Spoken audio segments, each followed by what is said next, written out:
యాసంగిలో ఆరుతడి పంటగా సాగు చేసిన వేరుశెనగ మరో నెల రోజుల్లో కోతకు రానుంది. అయితే వేరుశెనగను సరైన పక్వ దశలో గుర్తించి తీతలు జరపాలి. ఏ మాత్రం తేడా వచ్చినా ఎకరానికి 3 నుంచి 4 బస్తాల దిగుబడి నష్టపోయే ప్రమాదం ఉంది. మొక్కలు పీకేటప్పుడు నేల గుళ్ళగా ఉండేటట్టు చూసుకోవడం, కాయలను నిల్వ చేసినప్పుడు బూజు తెగులు రాకుండా చూసుకోవడం ఎంతైనా అవసరం. వేరుశెనగ పక్వ దశను గుర్తించే విధానం, నిల్వలో రైతులు పాటించాల్సిన జాగ్రత్తల గురించి కరీంనగర్ జిల్లా జమ్మికుంట కృషి విజ్ఞాన కేంద్రం శాస్త్రవేత్త విజయ్ ద్వారా తెలుసుకుందాం.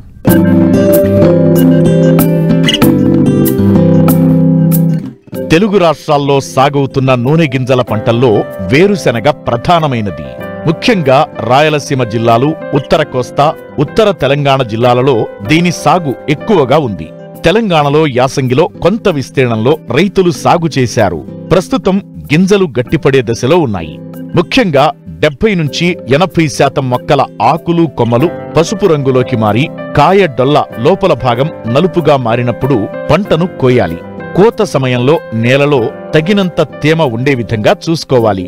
కూలీల కొరత ఉన్న నేపథ్యంలో భూమి నుంచి మొక్కలను తీయడానికి ట్రాక్టర్తో నడిచే యంత్రాలను ఉపయోగించి పంట కోత కోయాలి.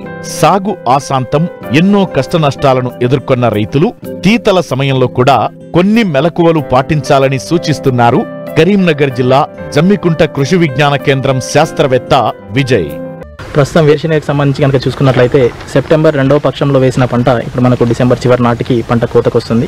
అయితే ఈ కోత సమయంలో కొన్ని జాగ్రత్తలు తీసుకున్నట్లయితే విత్తనాన్ని మనము ఈ తేమ నుంచి కాపాడుకోవడానికి అవకాశం ఉంటుంది. ముఖ్యంగా మనము ఈ నీటి యాజమాన్యంలో చూసుకున్నట్లయితే వేరుశెనగ పంట కోతకు వచ్చే ఒక వారము 10 రోజుల ముందు నీటి తడులను ఆపాలి. ఆ తర్వాత పంట మొత్తము ముదురు గోధుమ రంగుకు వచ్చి ఆ గింజలు అనేటివి మనకు ముదురు గోధుమ రంగుకు వచ్చినప్పుడు మనము పంట కోతకు వచ్చిందని సిద్ధం చేసుకోవాలి. వేరుశెనగ పంట కోసిన వెంటనే సాధారణంగా నీడలో మనము ఆరబెట్టాలి. అయితే ఈ కోసిన వెంటనే ఈ సాధారణంగా యాసంగిలో కనుక మనం చూసుకున్నట్లయితే యాసంగిలో కోసిన పంటకు మనకు మొలక సామర్థ్యం అనేది కొంచెం తగ్గడానికి అవకాశం ఉంటుంది. అయితే ఈ వేరుశెనగ పంటను మనం కోసిన వెంటనే మనం కుప్పలుగా చేసుకొని నీడకు ఆరబెట్టి ఈ గింజ మొత్తం ఆరిన తర్వాత మనము థ్రెషర్తో వేరుశెనగ నుండి ఈ గింజలను సపరేట్ చేయాలి. చేసిన తర్వాత మనం ఎప్పుడైతే పంట ఆరబెట్టినప్పుడు దాంట్లో తేమ శాతం అనేది ఖచ్చితంగా చూసుకోవాలి.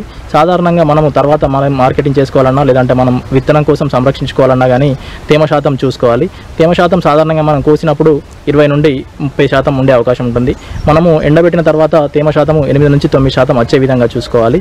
ఈ తేమ శాతాన్ని 8 నుండి 9% ఉన్నప్పుడు ఆ వేరుశెనగ గింజలు మొత్తము మనము మన పాలిథిన్ సంచుల్లో కానివ్వండి లేదంటే నూనె సంచుల్లో కానీ నింపి మనము ఎండ మరియు వెలుతురు తలిగే ప్రదేశాలలో ఆరబెట్టుకోవాలి. ఆరబెట్టుకున్న తర్వాత ఈ మనకు స్టోర్డ్ గ్రెయిన్ పెస్ట్ ఆశించే అవకాశం ఉంటుంది. వీటి నుంచి ఈ యొక్క విత్తనాలు కాపాడుకోవడానికి సాధారణంగా మలాథియాన్ అనే ద్రావణాన్ని కనుక పిచికారీ చేసుకుంటే నిల్వలో ఆశించే పురుగుల నుంచి విత్తనాలను కాపాడుకోవడానికి అవకాశం ఉంటుంది.